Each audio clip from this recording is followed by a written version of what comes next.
Wasabi guys, Void here coming back at y'all with another Commander deck tech video for Rivals of Ixalan. We're going to take a look at yet another good legendary Zacama Primal Calamity, a 9-mana Naya colored 9/9 Elder Dinosaur. He has Vigilance, Reach, and Trample. He or she, again, dinosaur genders are kind of weird. When it enters the battlefield, if you cast it, which means either from the command zone or your hand, so that's kind of good, you untap all lands you control. So it's kind of like Urza's block where you had those cards that untapped lands, but this is only on cast, so it's not like you're going to abuse it with something like a Deadeye Navigator. Now, the cool thing about Zacama is that even though he's a hefty 9 mana for a 9/9, you have a pretty cool mana sink here. The first ability, you can pay 3 mana in red to deal 3 damage to target creature. Kind of bad that it can't just lightning bolt a player straight up. The second ability is 3 mana in green to destroy target artifact or enchantment, so that's a little bit more relevant. And the last one is probably the worst. 3 mana in white, you gain 3 life. Now, obviously, the first ability is something that you could use to ping your own creatures. There's a lot of good enrage trigger dinosaurs. Getting those triggers off is pretty important for the deck. We have a lot of good ones, and then the second one is 3 mana in green that you can then deal with the best artifact or enchantment on the table, and that's usually important for Commander, where enchantments and artifacts are usually something we see a lot more of. So the deck is what you would expect. It's going to be Dinosaur Tribal. Wanted to make some sort of Naya control aspect to the deck, so we play a decent amount of removal, but for the most part I wanted to keep it more or less just Ixalan themed with the dinos. As far as our land base goes, it's just good basic mana fixing. We do play Cavern of Souls because this is Dinosaur Tribal. We don't want our stuff being countered. We play a Kessig Wolf Run because, hey, sometimes we want to get in damage with a creature. Give it trample. It's never a bad thing. Rogue's Passage is going to make a creature unblockable so that we can then deal even more damage. Sunhome Fortress of the Legion is going to give a creature double strike until end of turn. So it's all combat based, which is, again, nothing new with dinosaurs. For the most part, it's going to be a combat based deck anyway. That brings us to the artifact support. We do play a decent number of them. We have Soul Ring, pretty basic. Boros Signet, Gruul Signet, Celestia Signet, all good for mana fixing. This is a 3-color deck, and you would be surprised. Sometimes you do get screwed when it comes to mana, getting the right type of mana. So not only do these get you good mana fixing, but they also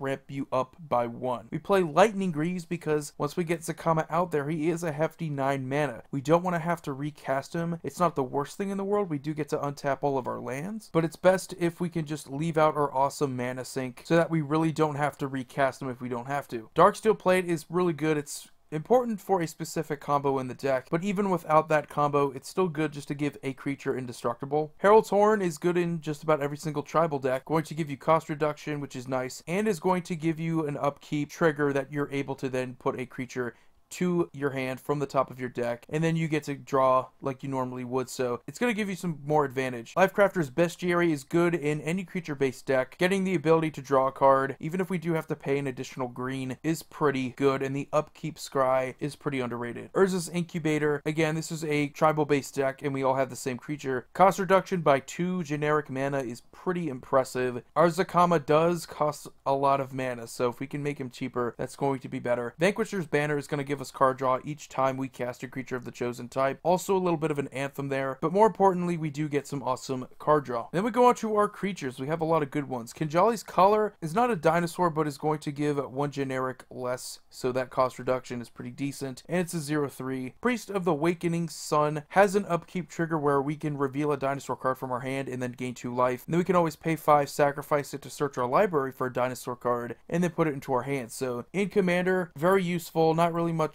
usefulness in other formats, but in Commander, tutors are always awesome. Drover of the Mighty, again, our Commander is expensive. Getting up to that point is pretty good, and also gets +2/+2 if we happen to control another dinosaur. Otepec Huntmaster is kind of the same thing, but not really. A little bit different. Gives a dinosaur haste until end of turn, and also gives a bit of cost reduction there, so our lower drop creatures are going to make it easier for us to cast our Zacama and other dinosaurs, which is nice. Siegehorn Ceratops is one that we like to deal damage to. Hopefully it's a little bit of damage so that we can initially get more counters on it, so that we can deal more damage with Zacama, get more +1/+1 counters on it. It gets 2 each time it's dealt damage. That is just insane. Desiccant Seer is a 3 mana mana dork that gives 1 mana of any color to our mana pool, and we can sacrifice it to return a dinosaur card from our graveyard to our hand. Multi-purpose cards like these are always good, and especially since it synergizes pretty well with dinosaurs. Deathgorge Scavenger, sort of the scavenger Scavenging Ooze of the deck, but for dinosaurs. Whenever it enters the battlefield or attacks, we get to exile a card from a graveyard. If it's a creature card,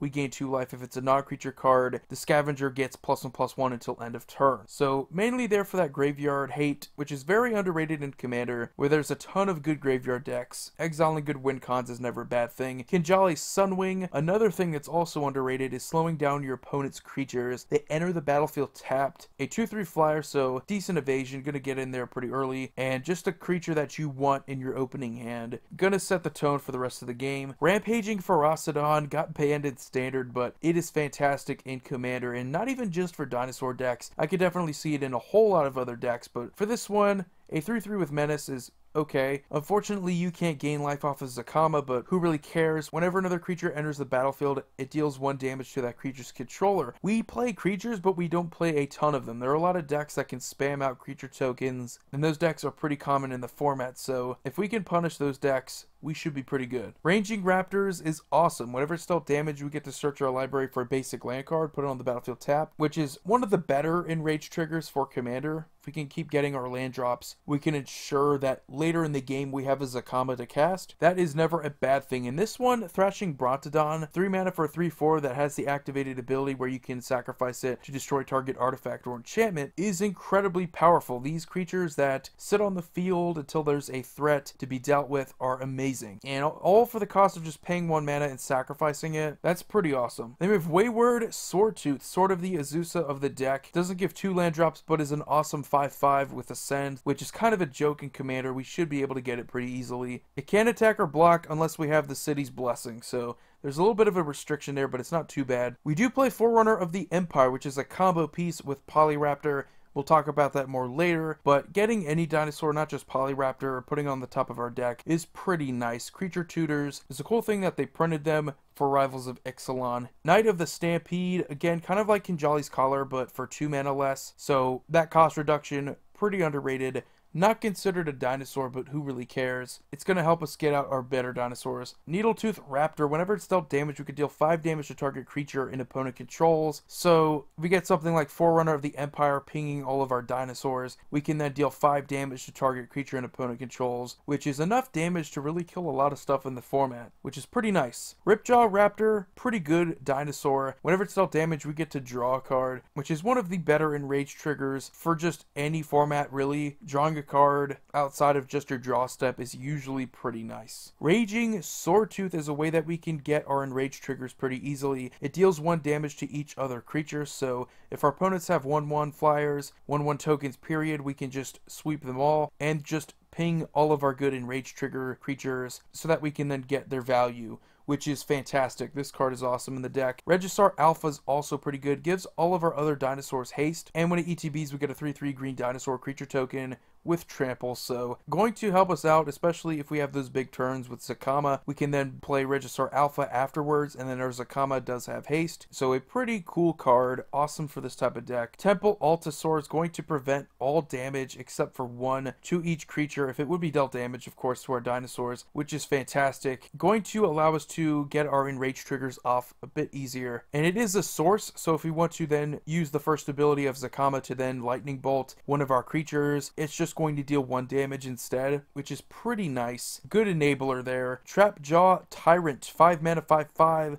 When it's dealt damage, we get to exile a target creature until it leaves the battlefield. So we have the potential to exile a ton of creatures. We have a ton of ways to ping our creatures with enraged triggers, so it shouldn't be too difficult to get the best creatures off the board so that we can then swing easier. Nice card. Bellowing Agasaur, not my favorite one, but getting +1/+1 counters on each other creature you control is nice. Going to pump up the whole team, that's not a bad thing. Burning Sun's Avatar, a little bit of removal, but at the same time, get some enraged triggers by dealing 3 damage to one of our other creatures, or we can just deal 3 damage to something relevant on our opponent's board, so it's pretty nice. Going to lightning bolt someone to the face. Carnage Tyrant is just a good creature that can't be countered. Trample Hexproof 7/6. That's all it really is in the deck. Awesome presence in Standard, not really much in Commander, other than the Trample and Hexproof. Itali Primal Storm is fantastic in a multiplayer format. Getting free castings of your opponent's cards is hilarious. You get to steal their stuff, basically. Awesome card. I'm definitely going to experiment with it outside of the dinosaur tribe, see how that goes. Regal Behemoth is one of those creatures that was errated to basically be dinosaurs because they look like it, which I think is pretty cool. Enters the battlefield, you become the monarch like so many cards in Conspiracy 2. Whenever you tap a land for mana while you're the monarch, you add 1 mana of any color to your mana pool. So it's not like Mirari's Wake where you could just add whatever that land produced. This gives you literally 1 mana of any color whenever you tap a land. So mana doublers, short story short, are going to be pretty cool with Zacama.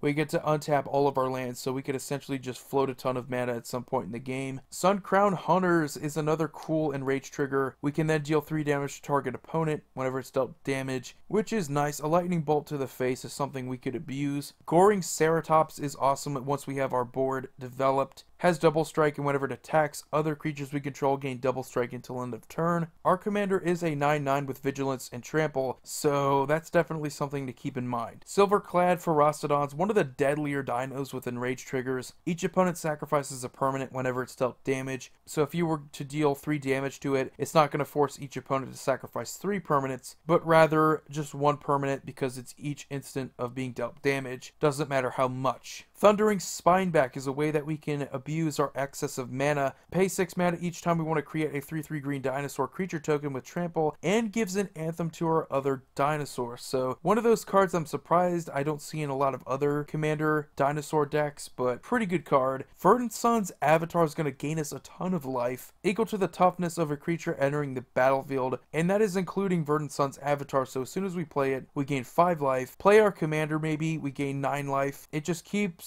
going, and it allows us to stay in so many games. It's one of those cards that I'm surprised it's under $1. It's going to allow you to grind out so many games. Just ridiculous. We do play Gishath, which is the alternate option. More people probably play this as their dinosaur commander. Does have the ability to allow you to cheat in other dinosaurs off the top of your deck equal to the amount of damage that you dealt to a player, so that's pretty cool. Is a trampler with vigilance and haste, so going to get in some damage at least. Isn't always going to hit, isn't always going to get you some good dinos, so we're bound to get lucky here or there. We do play Polyraptor, which is the card that combos with Forerunner of the Empire. It deals 1 damage to each creature whenever it enters the battlefield. It deals 1 damage to each creature whenever a dinosaur enters the battlefield, so it's going to get us a ton of them, especially if we can make Forerunner indestructible, because at a certain point in that combo it just dies to the damage, so you only end up with like 4 Polyraptors if it's not indestructible. But if you can make Forerunner of the Empire indestructible,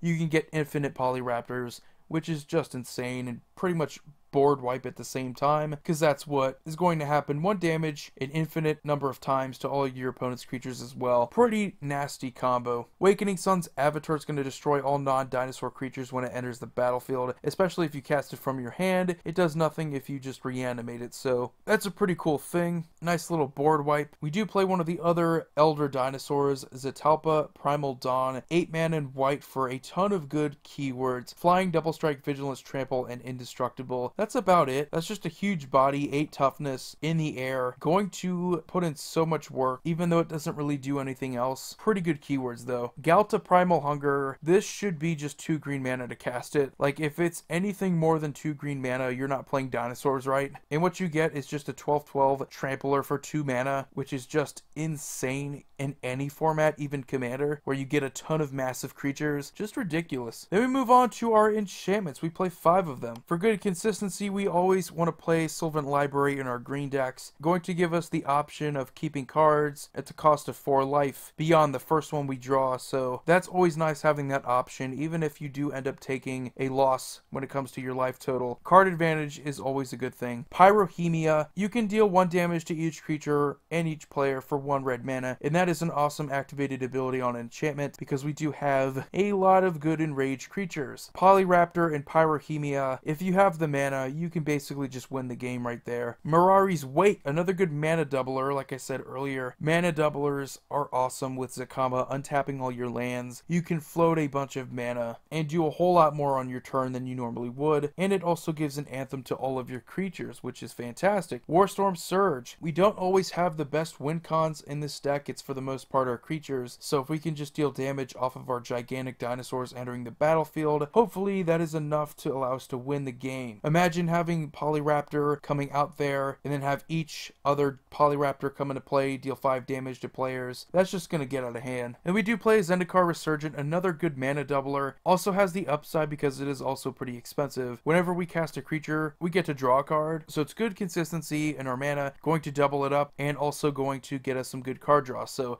fantastic card all around. We also play 5 sorceries. We play Commune with Dinosaurs, 1 green mana to basically look at the top 5. We get to reveal a dino or a land card, and then put that card into our hands. So if we're looking for the best card off the top of our deck, hopefully we hit it with that. Thunderherd Migration is good land ramp. We should almost always have a dinosaur to reveal, so then it would just cost 2 mana to do that, but even if we don't, 3 mana to get a basic land from our deck and put it onto the battlefield tapped is still pretty decent. Land ramp is land ramp, but we want to get it for just 2. It's mostly in here for flavor purposes. I know there's other cards that do the exact same thing without that condition, but I still think it's pretty cool. We do play the obvious Cultivate and Kodama's Reach in a deck that cares about lands. Never really hurts to guarantee yourself a land drop as well as get a land onto the battlefield. And Skyshroud Claim is going to get us 2 forests from our deck onto the battlefield, and they come into play untapped, which is nice. Moving on to our instants, we do have both Path to Exile and Swords to Plowshares, because they're 2 of the best removal spells in the entire format, and 1 mana to get rid of the best creature on the board and exile it is never a bad thing. Heroic Intervention, going to really help us out because we don't always have the best recovery. So if you don't have the best recovery, might as well just protect your stuff